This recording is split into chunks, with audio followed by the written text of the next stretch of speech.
This is your MC for today, Jack Bailey, the old soap boxer, known officially as Public Relations Director and Editor for the SDFU. Substituting for the usual routine will be program numbers by some of the persons participating in the Farmers Union Winter Workshop, which ended a 4-day conference in Mitchell today. First is the Brown County Male Quartet, composed of Clifford Ott, Laverne Wayne, and Clarence Sly, who, incidentally, claim to be the youngest set of County Farmers Union officers in the state. They now sing the Negro spiritual, Climbing Up the Mountain.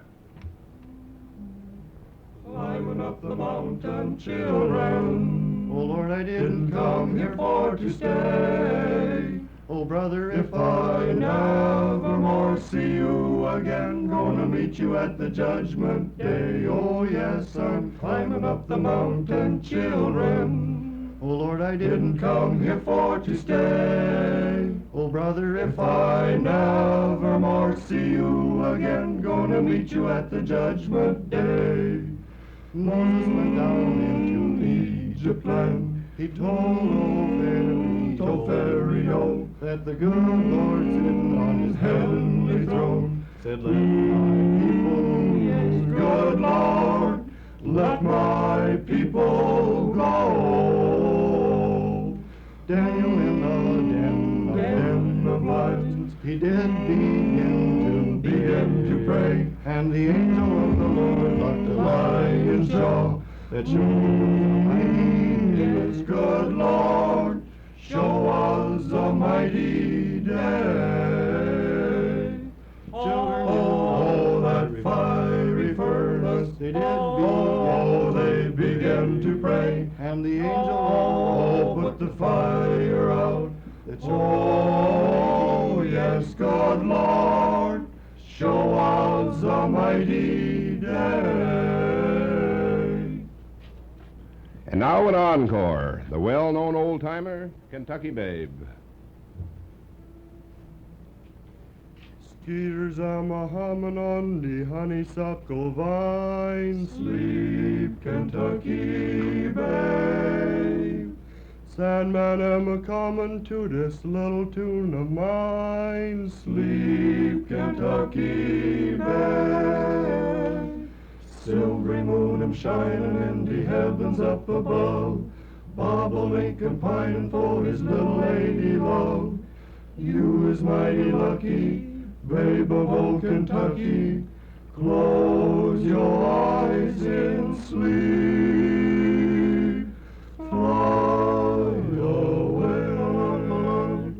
Fly away, Kentucky babe, fly away to rest. Fly away, along, lay your kinky woolly head on your mammy's breast.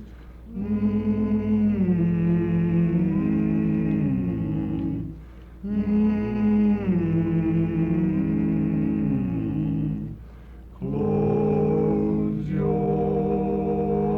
eyes in sleep.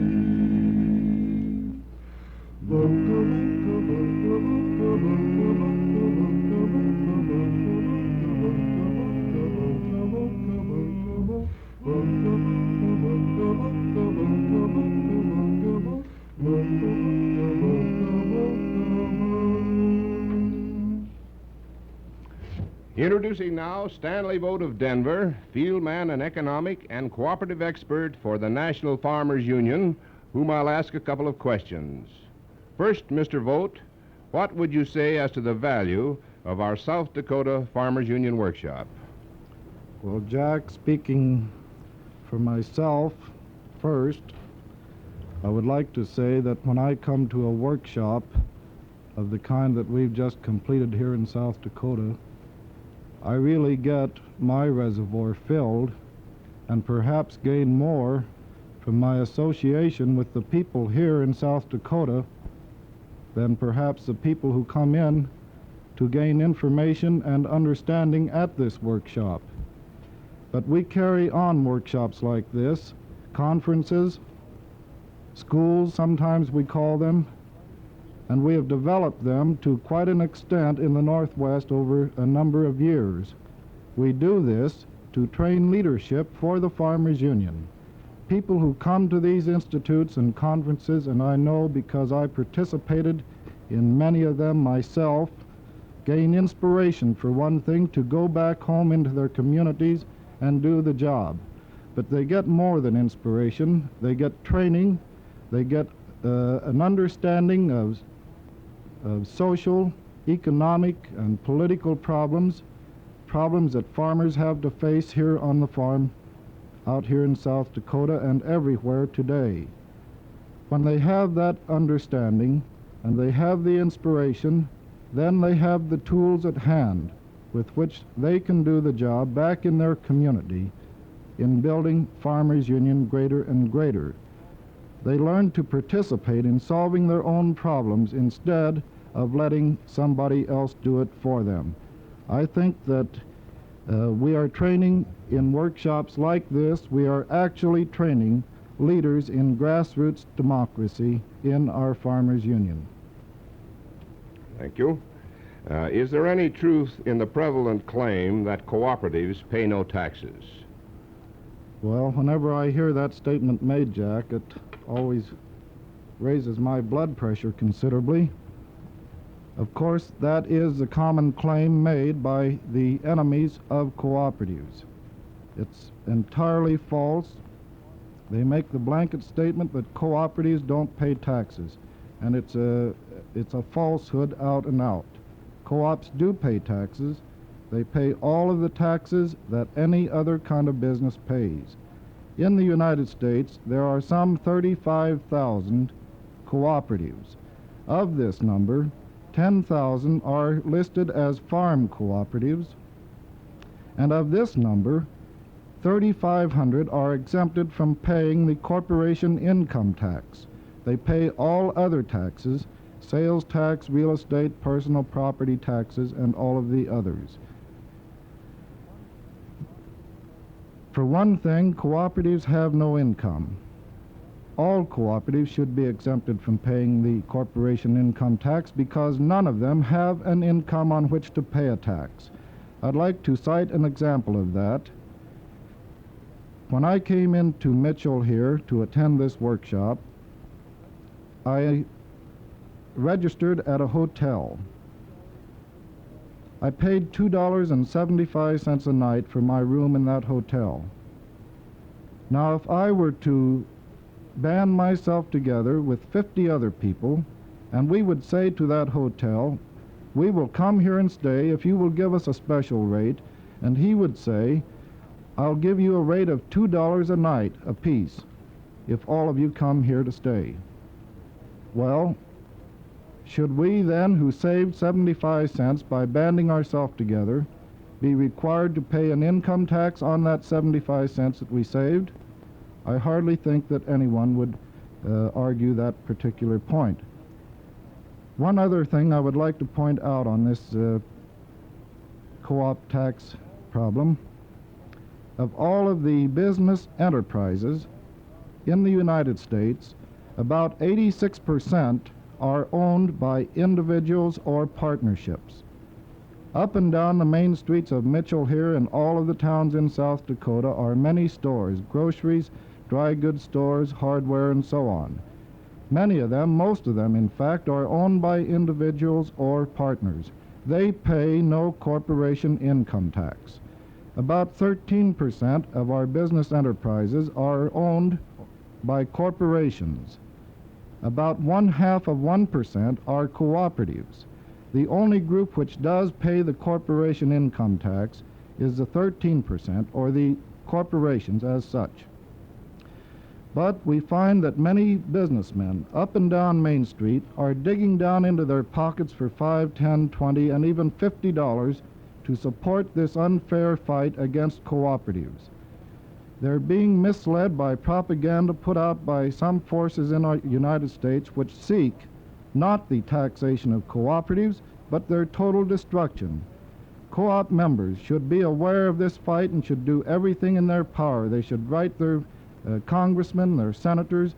They should take action in Farmers Union locals to see that their cooperatives are protected from this attack that is being made upon them. Fine explanation, Stanley. And now, what's the best argument, in your opinion, in favor of doing business the cooperative way? Well, Jack, the Farmers Union is a people's movement. We're interested primarily and entirely in the welfare of people, wherever they may be. We believe that farmers, as an economic group, cannot isolate themselves on a little island of plenty while other groups suffer or other nations suffer. We believe in democracy. We build cooperatives because we believe in democracy. And I believe that patronage of a cooperative is making a definite contribution to democracy, and is perhaps the greatest thing that cooperatives can do, is provide us with economic democracy and further strengthen our political democracy. However, people, perhaps because of the false prosperity period in which we're living today, are very complacent. We find that organizations all over the country, farm organizations, labor organizations, churches, consumer groups, wherever they may be, are facing a lack of attendance and a lack of participation in their affairs. A cooperative is one means of casting a ballot. Yearly, if you are a good citizen, you cast a ballot at the political polls. But you can cast an even more important ballot every day in the way you do business. Every time you go into a store to buy anything, a nickel or a quarter or a dollar, you are casting a vote, an economic ballot, on whether the kind of economic system that you want will work for people or work against people. We have seen in the United States today and all over the world a growth of monopoly interests that are working against people. I won't have time to go into it any farther. I would merely like to urge you to patronize your cooperatives to the fullest extent, and I never appear on the radio without making a plea for you, if you are not a member, to join the Farmers Union. Thank you very much. Thank you, Stanley, and thank you, Brown County Quartet. You've been listening to a special program put on by the South Dakota Farmers Union and Cooperatives.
So for the past half hour, ladies and gentlemen, from the Clark Palace in Mitchell, South Dakota, we've been bringing you the music of Tommy Dorsey and his orchestra, featuring Ziggy Ullman, Charlie Shavers, Stuart Foster, and the Sound Crier. Ken Bryant speaking. This is the South Dakota Network.